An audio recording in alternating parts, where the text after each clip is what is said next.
This is Uncanny Excellent Men, issue 394.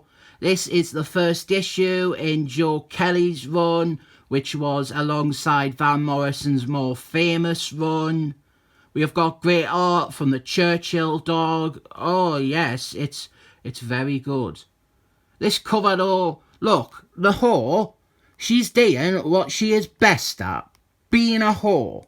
She's gobbing on with another fella when she is meant to be married to Cyclist. Shocking. This is like EastEnders. And I love that double standard that when Cyclist falls into Emma Frosties' arms, he is a cheating scumbag. But whenever the whore necks on with a smelly hairball, it's never a big deal. This is a standalone story, and our villain is this incredibly ugly man. He is called Warp, but at one point he calls himself Warp Savant, which I think is a better name for him, so I'm going to be calling him that.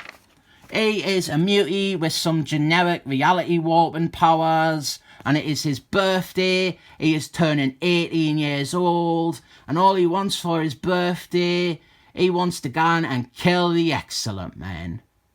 I do think that this guy, he could deal with a bit more backstory. He's a baddie for an issue, and we didn't really get much of a sense of why he is the way he is, beyond him being like some counterculture cunt. Over here, we have got our Excellent Men, a very small cast, Cyclist, the best one, Wolfman, the Whore, and Wingman. And Wingman, he has got a terrible soul patch. What's of note is that 3 of these are actually Van Morrison's cast. And you kind of have to pity anyone who was stuck writing the other Excellent Men book when Van Morrison is leading the way with his run. I think here, Joe Kelly, he gans the sensible route of doing more straightforward fare. Later in his run, he does bring in some ideas that sync up quite nicely with what Van Morrison is doing. He has like mutie prostitutes and a pop star dating a mutie because it is trendy. Warp Savant, he gans and he attacks a military base. It's actually the military base that Mr. Magnets attacked back in Excellent Men #1 from the 60s.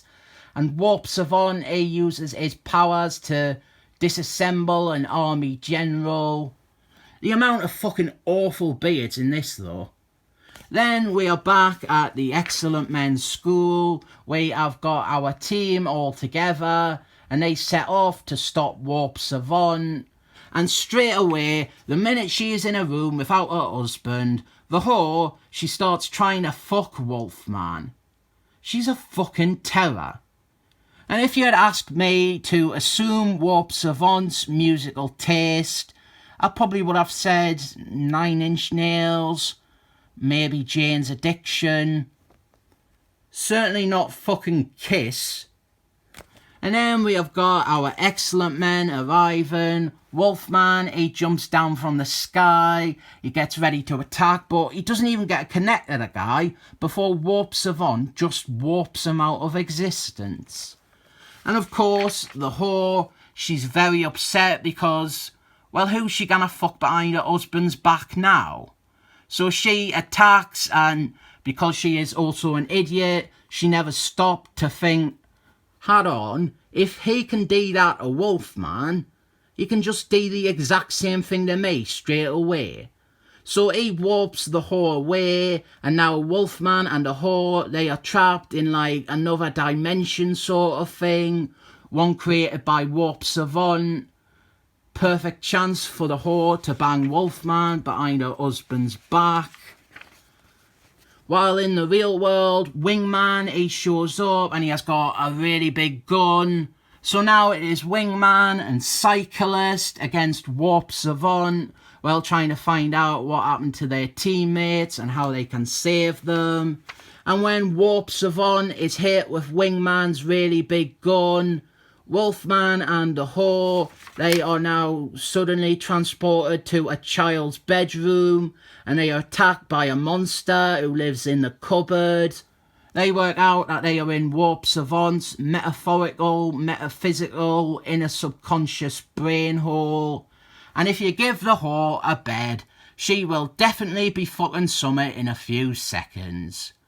We've got a good action picture of cyclist there, and then we have got a great cyclist moment. I shall read it out. You have just taken another hit from an EMP weapon that temporarily shuts down a mutie's physiology. You are powerless. We do not like when people like you give the rest of us a bad name. Face it, you are no Mr. Magnets. When you regain the ability to form words, I have got a serious question for you. What did you do to my teammates? More importantly, what did you do to my wife? Elsewhere, the whore, she's already getting it on with Wolfman. So they manage to get back, and Cyclist is immensely concerned about his wife's well-being. Little does he realise she was just snogging Wolfman. And then Wolfman is going to kill Warp Savant before he can use his powers again. But Warp Savant, he escapes and warps away. We end with the whore and Wolfman as much as having one over on Cyclist by making notes of vague references and little jokes about their tryst. I bloody hate that lass, I really do. She is terrible. I am so happy that not long after this, she dies and Cyclist, he gets to get with the perfect woman. This is a fun, straightforward one. I do think there's still some more stuff that could have been done, maybe not bother with having or have another affair. Great art, I rate it 7 thumbs up.